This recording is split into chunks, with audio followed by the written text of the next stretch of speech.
The Batman is a movie by Matt Reeves that introduces yet another version of The Dark Knight, played this time by Robert Pattinson, that every self-proclaimed film critic will insist is a masterpiece. I'm not here to claim that the movie's bad. I actually really enjoyed everyone's performance in it. It's well shot, well edited, it's a solid movie. My problem with it, however, is still a big one. Over the years, Batman's colorful rogues gallery has always been a big part of his appeal.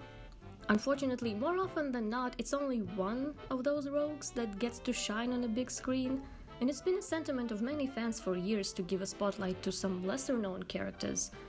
And who's been more overdue for a comeback among the Gotham villains than the Riddler? Okay, so full disclosure, the Riddler has been my favorite Batman villain for years now.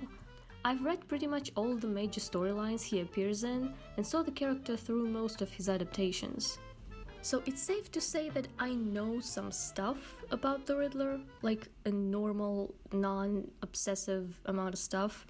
And not to sound like a sore loser, but people barely ever talk about the Riddler as it is.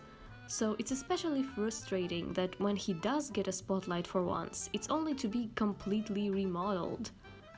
And I mean, I don't need to tell you that this is essentially the Zodiac Killer with a question mark slapped on. Down to the coded messages, the costume, and the ominous voice. This is the Riddler speaking. This is the Zodiac speaking. I mean, Matt Reeves wasn't exactly subtle about his inspirations either.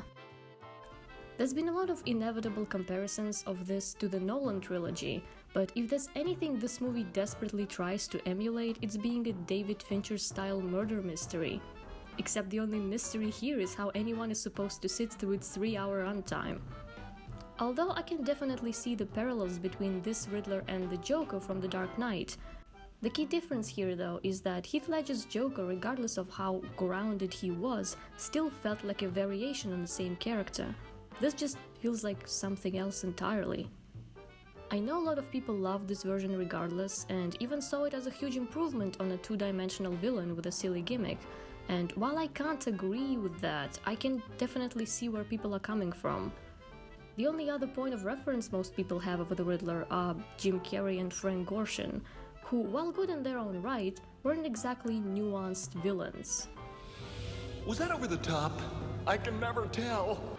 So I want to start with the most obviously glaring problem with the film. Can you guess? Well, yeah, it's the suit. I'm going to talk about the goddamn suit. When I first heard about the casting of Paul Dano, it really got my hopes up.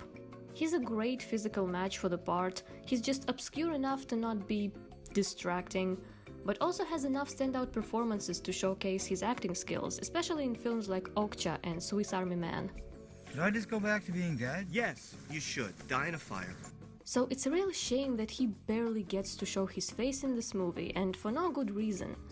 The film clearly takes a lot of inspiration from Batman Year One and The Long Halloween, but The Long Halloween is a classic whodunit detective story where we follow the clues to figure out who the holiday killer is from the existing suspects. Despite being heavily marketed as a detective story, this movie lacks any suspense or mystery regarding the identity of the killer. If you ever opened a Batman comic book in your life, you know who the Riddler is. So the needless build-up around his face reveal was frankly getting annoying. Especially considering the few times Paul Dano's face is on screen, he's actually pretty good. He's not given much to work with, but his performance was pretty much the only thing that elevated the character for me by having some sort of personality. I just wish that he was allowed to have some space to breathe. Literally. Sweating? I mean, Suck can it you up. see through? You can't sweat. That's the issue. It's like going back inside of you. And if that wasn't bad enough, the suit is just, well, ugly. What? Ugly? I mean, come on, it's gotta be one of the worst Riddler redesigns I've ever seen. And believe me, the man has had some bad designs. I mean, you hire Paul Dano as you... I mean, fucking look at him! He looks exactly like him! How could you mess this up so badly? Do you have any idea what people back at home would think if they saw me dressed like this? Out of all the designs in the main cast, this is the only one I really didn't like. Although I can also see they held back a lot with Catwoman as well, which, just give her the cat ears, man, like no one cares. You give Rob Pattinson an emo eye makeup, like, who are you holding back for? And say what you will about Colin Farrell in a fat suit, at least he was allowed to have some fun with his character. His penguin was easily the best part of the film because he was the only character who seemingly understood that he was in a Batman movie. What? Too soon? Matt Reeves mentioned that he wanted the costume for the Riddler to have a DIY feel to it, but honestly, Riddler's classic suit is not exactly Mr. Freeze level of complexity. Corey Michael Smith from the show Gotham managed to look faithful to the character.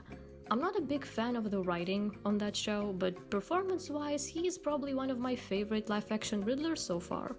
Okay, how did I seem? Was I confident, flamboyant, charisma for days, or a little more conservative, kind of repressed, a little nerdy? You seem stiff. Man, a few words. It might seem shallow, focusing on the appearance so much, but a flashy costume is a pretty big part of Riddler's character. The difference? Showmanship. He's a showman, he's a narcissist, he likes to be the center of attention.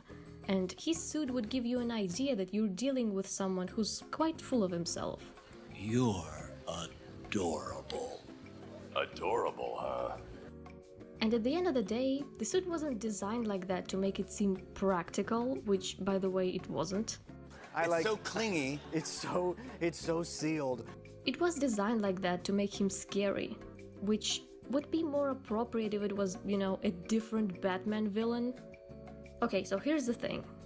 When this movie first came out, everyone was talking about how it's about time they made Riddler into a real threat. But there were countless poor attempts in the past to rebrand this villain as more violent and cool. And let me tell you, I was never a fan of these weird takes. But again, being violent, while not a typical behavior for the Riddler, it's not new and it's not really my problem. This movie builds him up as a terrifying villain, only to reveal that he was never even a threat to Batman to begin with, while normally Riddler counts on being underestimated. He doesn't really try to intimidate people as much as he manipulates them, and that makes him a perfect twist villain in Hush and other comics. And I'm not saying that he should have been walking around dressed like a Christmas tree this whole time, but trying to make him more visually threatening is kind of missing the point. Although admittedly a lot of this has to do with the new motivation for the character, which brings us to... Edward Nygma is a notoriously difficult character to write for. His ammo can be realized in a variety of ways, from death traps and giant typewriters, to cryptic nursery rhymes, to computer hacking. Not to mention having to write for someone supposedly smarter than yourself. Easy. You just have to be a genius. So what does this movie do to strike a delicate balance between its gritty tone and the playful nature of its main villain? Well, not much. This version of Edward is a bitch! Okay, so he's a serial killer who goes after the corrupt elite of Gotham City, leaving a series of ciphers and clues behind. He also has a grudge against the Waynes and a weird fascination with the Batman, who inspires him to become a vigilante in the first place. And I gotta say, for a movie that tries to get away from Jim Carrey's Riddler as much as possible, they sure end up making him a lot like Jim Carrey's Riddler. He's a sycophant, he's like this stalker almost, and he's completely obsessed with Bruce Wayne. He loves the guy, slash hates him. It's about seeing somebody who is the guy that you'd love to be and resenting him for it. Oh yeah, the Riddler is an orphan in this too, and Paul Dano in one of the interviews even goes as far as to call them two sides of the same coin. Because, that's new and different. You and I are not so different. Of course, as far as motivations go, you could do worse, and comic book characters get reimagined all the time.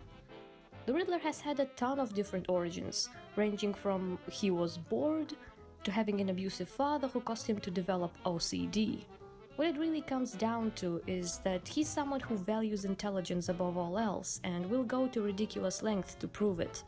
It's the mental challenge in giving the police a fair chance to catch him that he finds fun.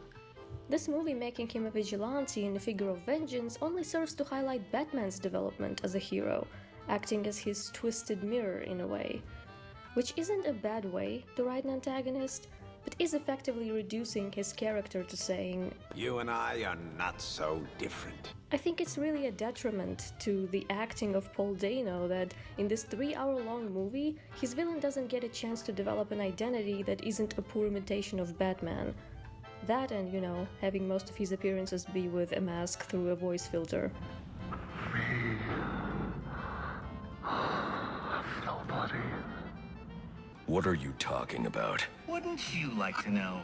If anything, a personal grudge against Bruce Wayne and executing vigilant justice while hiding your face sounds a whole lot more like Red Hood or even Hush, but not the Riddler. Even the so-called riddles exist solely to conveniently move the plot and are impossible to solve for an audience member. A narcissistic villain, as well as, you know, a good detective story, would probably challenge as many people as possible to try and solve his clues. And here he just leaves them in this neat envelope addressed specifically to the Batman. And then Batman isn't even the one to get them right. World's greatest detectives! Am I the only one here knows the difference between L and law? Jesus! This fact doesn't just make the whole detective angle way less engaging, but also leaves little detail to explore on a rewatch, making it less like puzzle pieces falling into place and more like a house of cards that falls apart the more you think about it. And can I take a moment to talk about Carmine Falcone real quick? Okay, so the big reveal in this movie, well, one of the big reveals, is that Falcone has been secretly controlling the police and the mayor and that basically politicians have no real power, which is a bit underwhelming, I guess. Like, oh, are you telling me the most powerful and wealthy mob boss in the city has leverage in every power structure in that city? That's unbelievable, mate. He brought out his drops operation, made the careers of everybody that went after him, and then installed them all as his puppets. Isn't that corrupt? I mean, you're asking me to believe that Carmine Falcone was controlling Gotham for the past 20 years, and that he doesn't have all of the news outlets in his pocket yet. Like, these news anchors right here are not gonna be afraid of getting killed that very night after exposing him. Okay, that's more of a nitpick, honestly, but I just thought it was kind of funny. But it really seems that, although Matt Reeves clearly has interest in the character of Batman, he doesn't really care for the Riddler that much. I imagine that he had this particular vision for this movie of Batman tracking down a serial killer and Riddler just kind of happened to fit the mold. And for the movie that he had in mind, that character works fine. It's just sad that it's not the Riddler. But who cares, now he's got his own fucking comic book apparently. I feel like these days more and more integrity of the Batman universe is slowly being sacrificed for the sake of a more realistic tone. The colors are always muted, locations are toned down, and Robin is never present. And I wouldn't be so averse to these changes if they at least made for an engaging story. Call me crazy, but I care more about characters being entertaining than I care about them being realistic. Even if some people think that every classic Batman villain except Joker is stupid. You know what? Some people think that Robin is stupid. But those people are pretentious douchebags. I guess I'm just a bit wary of the trend in Batman media to always be as gritty and dark as possible. Instead of trying to make me believe that Batman and Riddler could exist in real life, I want the movie to make me believe in a world where they wouldn't feel out of place. I'm only really making this video because despite my criticism, I really wanted to like this movie. So when they inevitably make a sequel or two, I just hope that they at least give Paul Dano a different costume and let him act with his face instead of suffocating the guy on the set. And I got home that night and I'm probably Googling brain swelling in my bed and I'm like, okay, is this a problem? And maybe I'm being too judgmental and this movie just needed to find its footing. But you know what this movie definitely didn't need? Well, that's the question. Isn't it? Because I've had enough of this dude.